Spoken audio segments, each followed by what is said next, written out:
Senator Lindsey Graham, thank you for granting us this interview. Thank you. Are you disappointed with the fact that President Trump has not yet attacked Iran, that he's still trying to solve it with diplomatic solutions? No, I'm not disappointed at all. I think Iran is in their weakest position since 1979. We should celebrate the fact that this regime is on its back foot. How did that happen? Two things. After October the 7th, the Israeli people, through the IDF and other organizations, tried to make sure never again had meaning. And Israel, along with the United States, have tremendously weakened the Iranian regime. Without October the 7th, this wouldn't have happened. They've gone after their proxies in an unprecedented way, Hamas, Hezbollah, the Houthis. The second thing is that the people of Iran have decided to end their oppression. They've gone to the streets.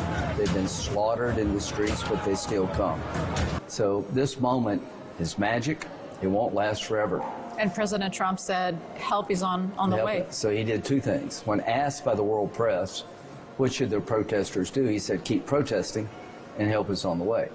Well, Ronald Reagan went to the Berlin Wall. He didn't say, could you make it lower? He said, tear it down. So this was, I think, President Trump's Reagan moment if he follows through. If for some reason we didn't follow through, then it would be a generational catastrophe. Nobody would count on America again. It'd be worse than Afghanistan.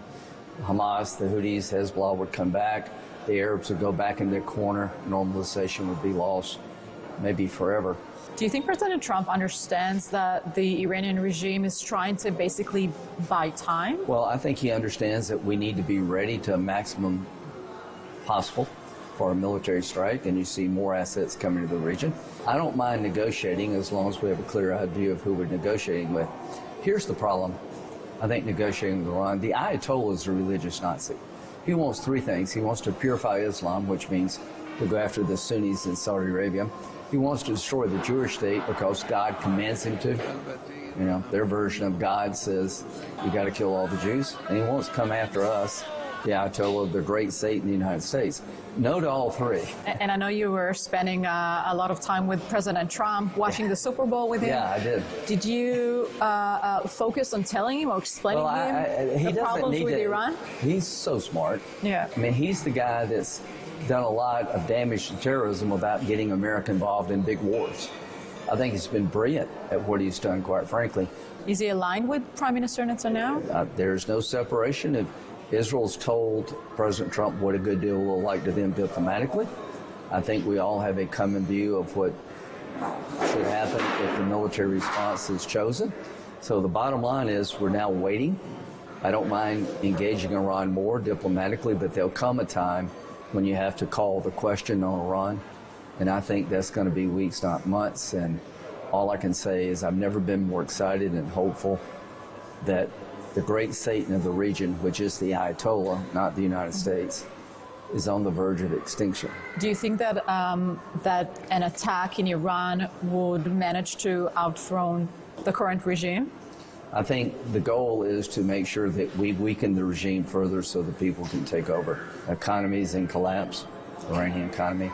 They fly the F-14. A lot has happened since Top Gun Maverick. That's made in the 80s. So Iran does have a lot of ballistic missiles, short and long range. They can hurt our soldiers, but you got to take some risk. I think the risk of supporting regime change, helping the people, is far less than the risk of pulling the plug, promising relief, and it never showed up. That's generational damage. So can they hit our bases? Yes. Is the risk worth it? Yes. If you can get rid of the largest state sponsor of terrorism who has American blood on its hands, and the entire terrorist network collapse when the mothership Iran goes down, it's worth the risk. As to the soldiers taking this risk, they'll be the first to tell you, let's do it. I'm curious to ask you about what is happening now in the Gaza Strip. We're usually hearing President Trump giving deadlines, and at the moment, I think you'll find a more of a deadline approach to disarming Hamas. They're never going to disarm unless somebody makes them. No one in the region is going to come take their weapons away except Israel.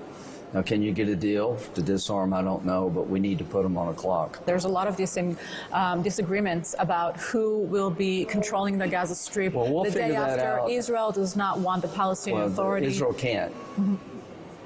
occupy the Gaza Strip successfully. It's going to take the Arabs. It's going to take the United Arab Emirates and Saudi Arabia with their capability, their money, to come and build a new Gaza, to teach children not to kill Jews, teach them to embrace tolerance. You know, math courses taught in Gaza are if you had 10 Jews, you kill 4, how many would you have left? You yourself were pushing the Taylor Force Act. Yeah, so I think the key is for MBZ, who is a tremendous ally of Israel, to make Gaza more like UAE. So Qatar, Turkey, Indonesia, we won't see them. They don't matter nearly as in the much Gaza as Strip? UAE and Saudi Arabia. Now, we destroyed Germany and Japan after World War II. Out of the ashes came 2 democracies that are allies of the United States. Well, it took a long time. It's going to take a long time to change the radicalism that's been passed on generationally in Gaza. The most radicalized people on the planet are in Gaza. And it's going to take a while, but the people who do that are Arabs who feel like that Hamas and Hezbollah and the Houthis offer nothing but darkness, and there are plenty of them. So this region is on the verge of major change. If the Iran Ayatollah goes down, I think a lot of the networks supporting terrorism would go down too. The biggest change in 1,000 years. Senator Lindsey Graham, thank you so much. Thank you. Make Iran great again. Okay. Thank you.